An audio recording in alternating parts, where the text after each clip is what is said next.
Hi everyone, it's me Joanne. Thank you so much for watching my video.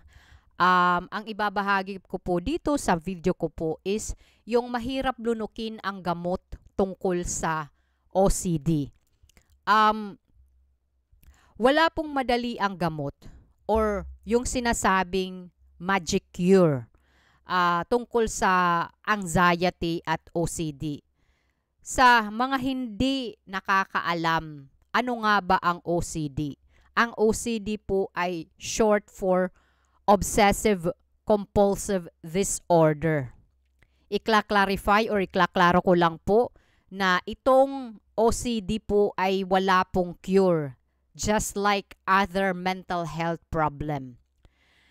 Pwede naman po itong ma-manage like taking antidepressant pills and plus cognitive behavioral therapy or CBT.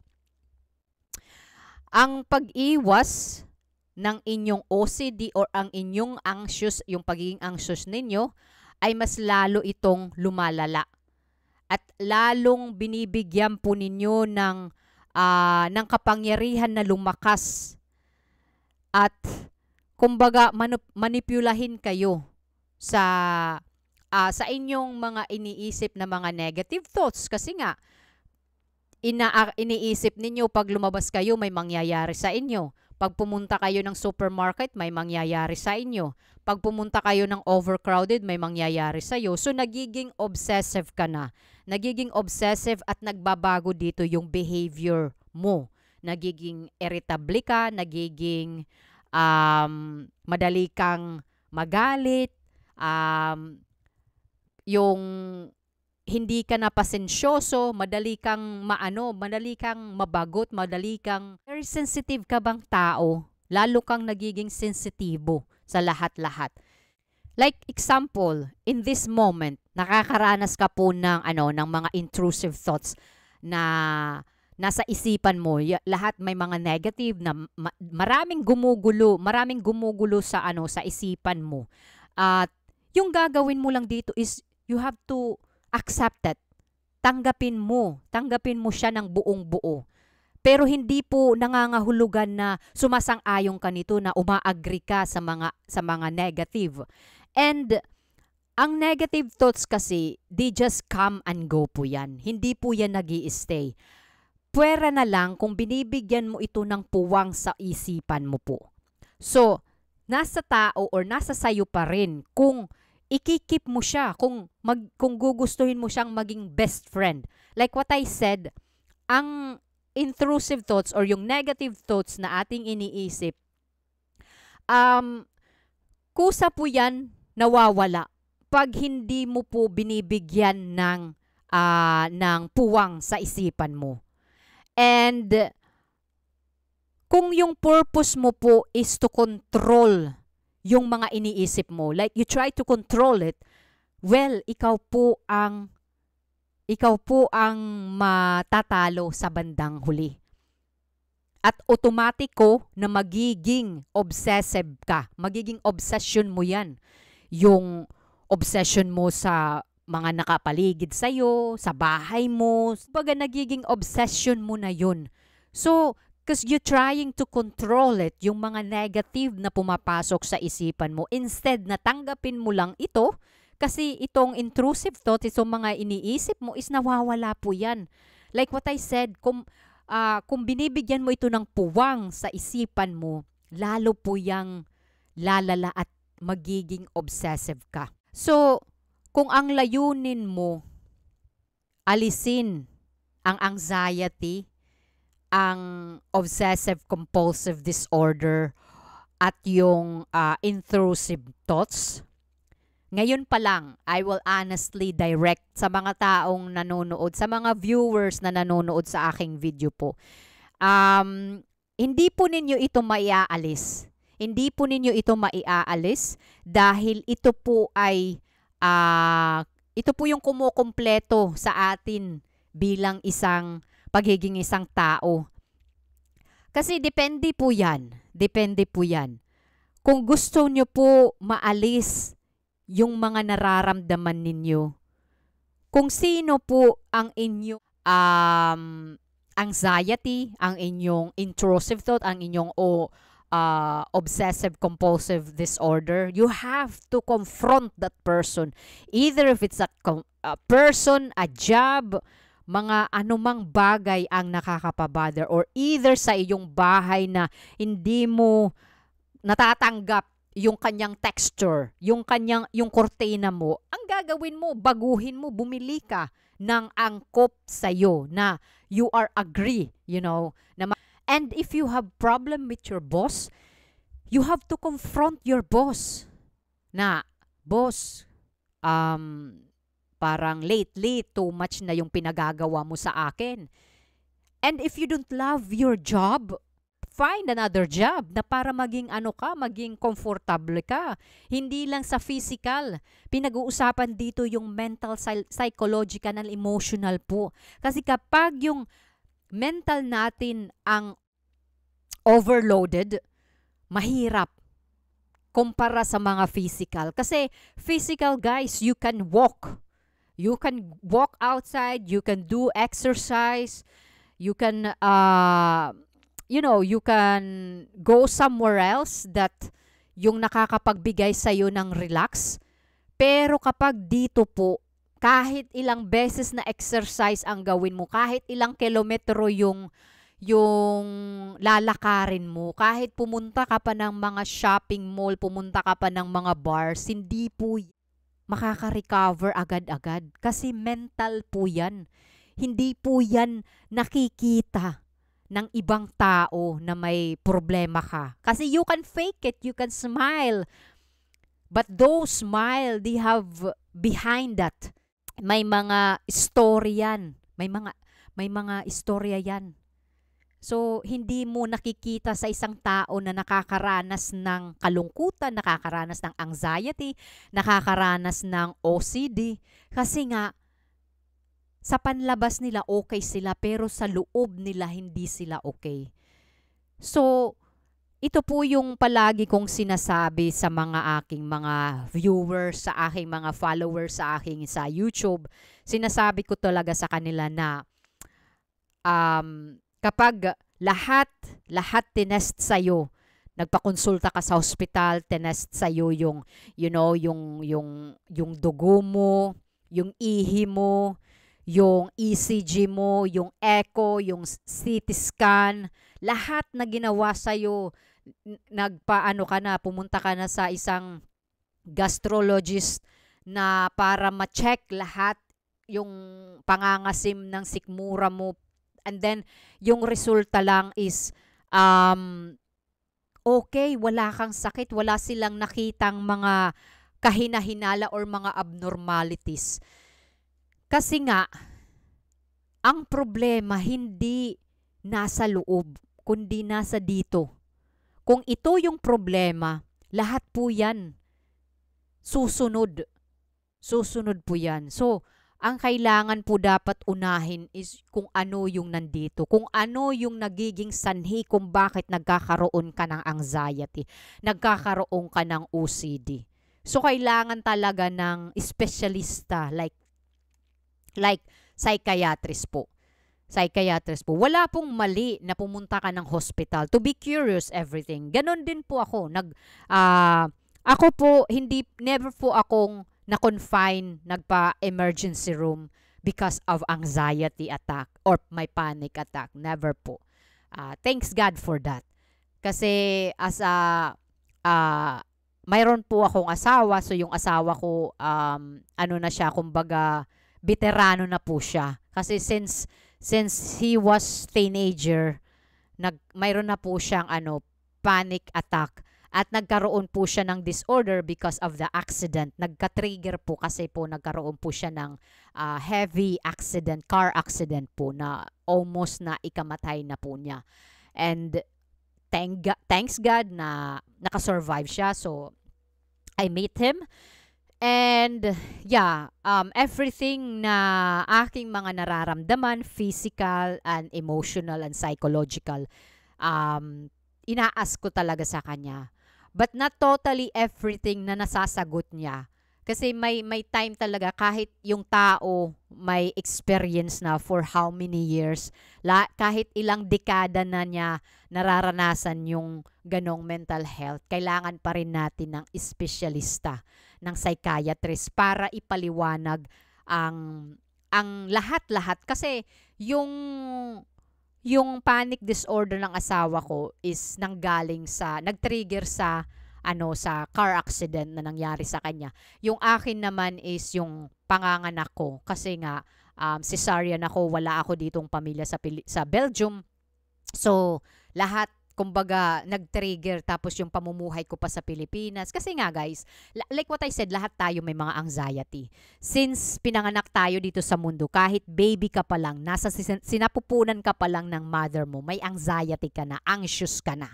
So, nag-trigger yan kapag may nangyaring traumatic sa ating kabataan.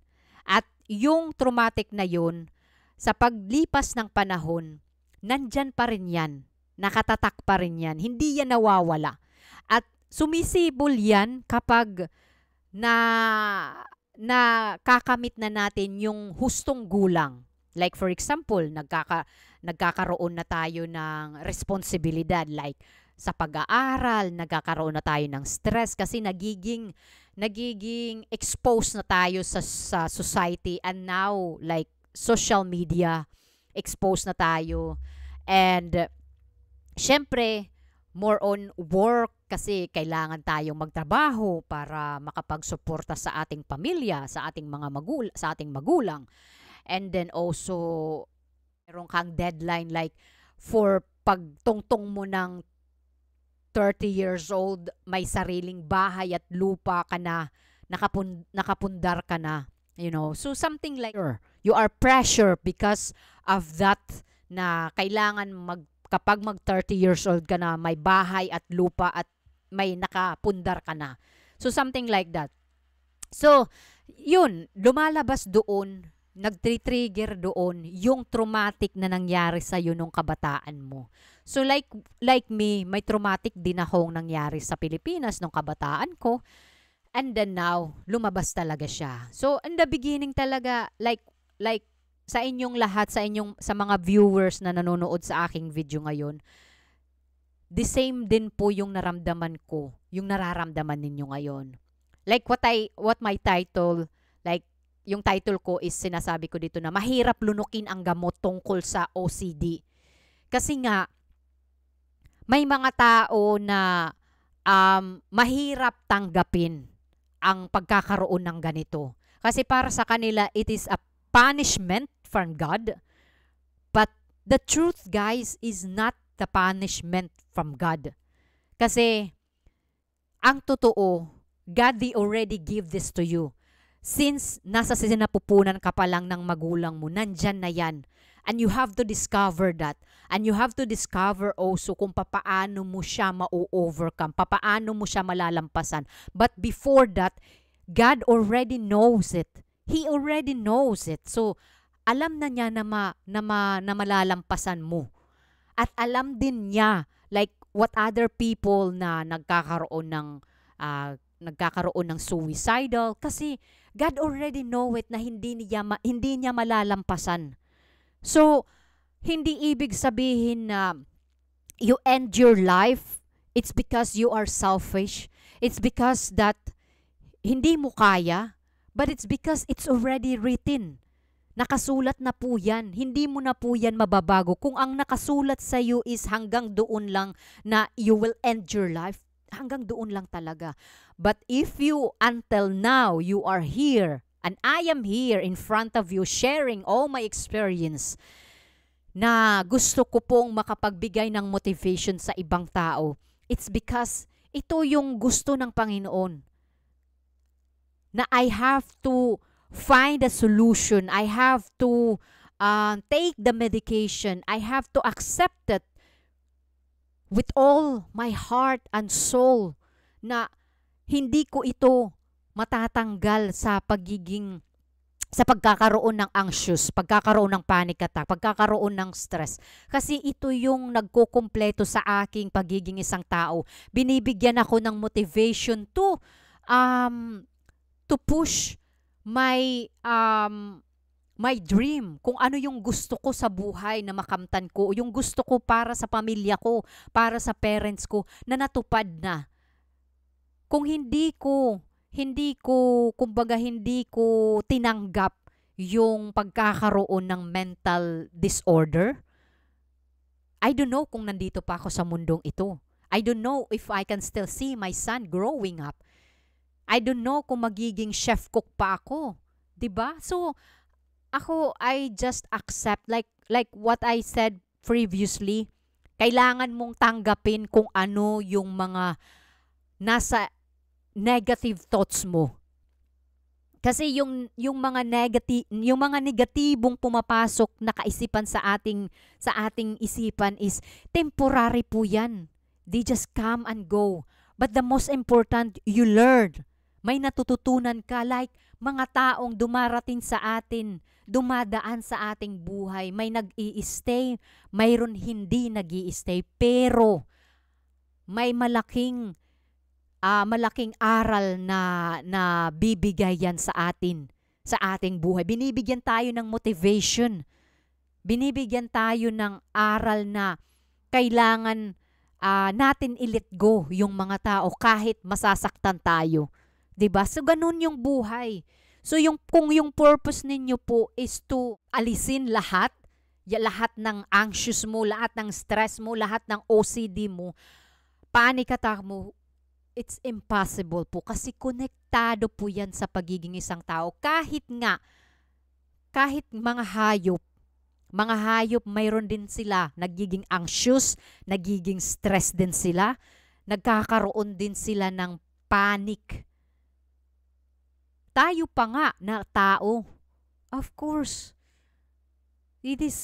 kinukumpleto po tayo ng ating stress, ng ating anxiety. Ang hindi lang po maganda kung nagiging sagabal na ito. Yun ang purpose po ng medication, is to treat, to manage yung mga sintomas or yung chemical balance na nasa ating utak na nagdudulot ng anxiety.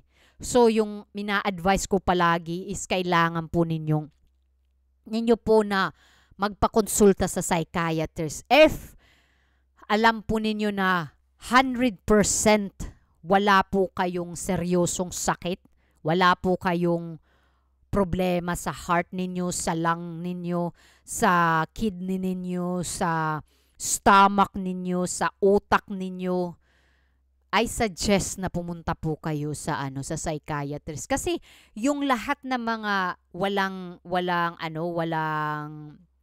nakitang mali, like sa heart ninyo, pwede po yan magkaroon kung ipapatuloy po ninyo yung mga ginagawa ninyo ngayon. Kasi kayo pa rin po ang gumagawa sa sakit ninyo at the end. So, sana po nakatulong itong video ko sa mga viewers, sa mga manunood, na maging po kayo, kumbaga, tulungan po ninyo ang inyong sarili. Kasi kayo rin po, tayo pa rin ang makakatulong. At kung ano yung tamang mga doktor, tamang medication, tamang advice, at wag po ninyong ikukumpara yung sarili po ninyo sa iba na sasabihin ninyo, sino po dito yung same na sintomas sa aking nararamdaman? May nakatulong ba? Hindi, nagpapalala lalo. Yung dapat hahanapin ninyo is yung makakatulong po sa inyo na makaka-recover kayo sa inyong mga nararamdaman na mga mental, psychological na mga nararamdaman ninyo. Kasi kayo pa rin po ang kawawa sa bandang huli. At hindi lang kayo, kung may mga pamilya pa kayong nag-aano sa inyo, kumbaga nagdedepende sa inyo. So, first you have to think of your mental health and support yourself also. Hindi po selfish ang unahin yung sarili. Kailangan mo pong i-focus yung sarili mo muna bago mo tulungan yung mga nakapaligid sa'yo. Kasi kung tutulungan mo yung mga taong nakapaligid sa'yo before yourself, sila din ang kawawa sa bandang huli, 'di ba? So, thank you so much sa pagsuporta po ninyo sa video ko, sa panonood po ninyo sa video ko. Sana nakatulong po ito sa inyo, sa mga taong nakakaranas ng anxiety, OCD, panic disorder, stress po. Normal po yan sa atin, sa ating pagiging isang tao. Pero kailangan po na magpatingin po kayo sa isang espesyalista sa psychiatrist para matugunan po yan ng pansin, para hindi po lumala lalo, para hindi po kayo maghirap lalo na dadanasin ninyo yan for how many years, and you are proud of it, pero let's say for 20 years, anong ginawa mo sa buhay mo? Kundi finokus mo lang yung sarili, binigyan mo lang siya ng puwang sa sarili, sa utak mo, sa buhay mo para kontrolin ka lang. Wala kang ginawa, walang inunsad yung buhay mo. I am not proud of that. For 20 years na ikinulong ko yung sarili ko, no. Ako, since na-diagnose ako 2016,